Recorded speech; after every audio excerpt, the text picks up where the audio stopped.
ആനയെഴുന്നള്ളിപ്പിൽ തൃപ്പൂണിത്തുറ പൂർണ്ണത്രയീശ ക്ഷേത്രം ഭരണസമിതിക്കെതിരെ കേസെടുത്ത വനംവകുപ്പ്. ആനകൾ തമ്മിലുള്ള അകലത്തിൽ ഹൈക്കോടതി നിർദ്ദേശിച്ച മാനദണ്ഡങ്ങൾ പാലിച്ചില്ലെന്ന് ആരോപിച്ചാണ് കേസ്. ഇന്നലെ രാത്രി നടന്ന തൃക്കേട്ട പുറപ്പാട് ചടങ്ങിൽ 3 മീറ്റർ അകലം പാലിക്കാനായില്ല. ആളുകളും ആനയും തമ്മിലും നിർദ്ദിഷ്ട അകലം പാലിച്ചില്ല. മഴ കാരണമാണ് ആനകളെ ചേർത്തു നിർത്തിയതെന്നാണ് ക്ഷേത്രം ഭാരവാഹികളുടെ വിശദീകരണം. ലേബി സജീന്ദ്രന്റെ റിപ്പോർട്ട് കാണാം. തൃപ്പൂണിത്തുറ പൂർണ്ണത്രയീശ ക്ഷേത്രം എഴുന്നള്ളിപ്പിന് ഏറെ പ്രാധാന്യമുള്ള ഉത്സവം നടക്കുന്ന ക്ഷേത്രമാണ്. ഇവിടെ ആന എഴുന്നള്ളിപ്പ് രാവിലെയും വൈകിട്ടും നടക്കുന്ന വൃശ്ചികോത്സവത്തിന് കൊടി കയറിയിരിക്കുകയാണ്. 29-നാണ് വൃശ്ചികോത്സവം ആരംഭിച്ചത്.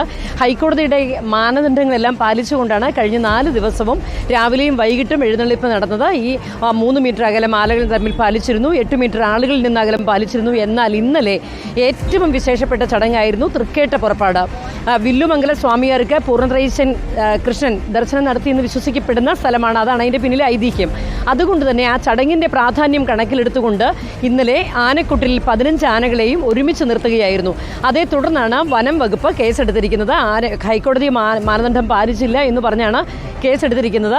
എങ്ങനെയാണ് നിങ്ങൾക്കൊക്കെ ഇന്നലെ ഈ ആനകൾ വേണമെന്ന് തന്നെയാണ് ഞങ്ങൾക്ക് ഒരു ഉത്സവം എന്ന് പറഞ്ഞു കഴിഞ്ഞാൽ ആനയുടെ പ്രതീതി ഉണ്ടെങ്കിൽ മാത്രമേ ഉത്സവത്തിന് ഒരു നമുക്കൊരു ഭംഗിയുള്ളൂ.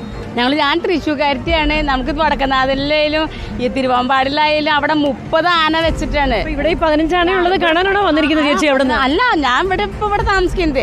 അപ്പൊ അന്നതുപോലെ തന്നെ ആന ഉണ്ടെങ്കിലാണ് നമുക്ക് എല്ലാവർക്കും നല്ല സന്തോഷമാവും, നല്ലതാണ് കാണാനൊക്കെ എല്ലാവർക്കും സംതൃപ്തിയാവും. ഈ ആന ഉള്ളതാണോ ഇഷ്ടം? എഴുന്നള്ളിപ്പ്? അതെ, ആന ഉള്ളതാണ് ഇഷ്ടം. പുരാതന കാലം മുതലേ ഉള്ള ആ ചിട്ടകൾ തന്നെയായിരിക്കും നല്ലത്. പെട്ടെന്നൊരു മാറ്റം എല്ലാവരിലും വരുമ്പോഴത്തേക്ക് അതൊരു പ്രത്യേകിച്ചും ഭഗവാനെ ധ്യാനിച്ചിരിക്കുന്ന ആളുകളുടെ ഇടയിലേക്ക് ഭഗവാന്റെ ആന അതിനെ മാറ്റം വരുമ്പോൾ അതൊരു ഇത് തന്നെയാണ്, ബുദ്ധിമുട്ട് തന്നെയാണ്. എങ്ങനെയാണ് ഈ ആനയൊക്കെ ഇങ്ങനെ ഹൈക്കോടതിയുടെ മാനദണ്ഡം ഇപ്പോൾ ഉണ്ടല്ലോ, അതപ്പോൾ ഒരു സുരക്ഷയെ കണക്കിലെടുത്തുകൊണ്ടാണല്ലോ പറയുന്നത്. അപ്പോൾ എന്നാലും തൃപ്പൂണിത്തുറക്കാർക്ക് ആന വേണം. തീർച്ചയായിട്ടും 100% ആന വേണം. അതായത് നമ്മൾ കഞ്ഞി കുടിക്കുമ്പോൾ ഉപ്പ് ഇടണമല്ലോ, ഉപ്പില്ലെങ്കിൽ ആ കഞ്ഞിക്ക് ടേസ്റ്റ് ഉണ്ടാകും. അതേപോലെയാണ് ഉത്സവം ഉണ്ടെങ്കിൽ ആന വേണം. തൃപ്പൂണിത്തുറക്കാർ പൊതുവേ ഞാൻ നേരത്തെ സൂചിപ്പിച്ചതുപോലെ വലിയ ആനപ്രേമികളാണ്, അതുപോലെ തന്നെ ഉത്സവപ്രേമികളാണ്. വൃശ്ചിക ഉത്സവത്തിന്റെ പ്രാധാന്യം പോലും അതാണ്. ഹൈക്കോടതിയുടെ മാനദണ്ഡങ്ങളൊക്കെ നിലനിൽക്കുമ്പോഴും ആനപ്രേമം വച്ചു പുലർത്തുന്നവർ തന്നെയാണ് തൃപ്പൂണിത്തുറക്കാർ. വീഡിയോ ജേർണലിസ്റ്റ് ഹണി തങ്കപ്പനൊപ്പം reporter Leby Sajeendran, in Reporter, Kochi.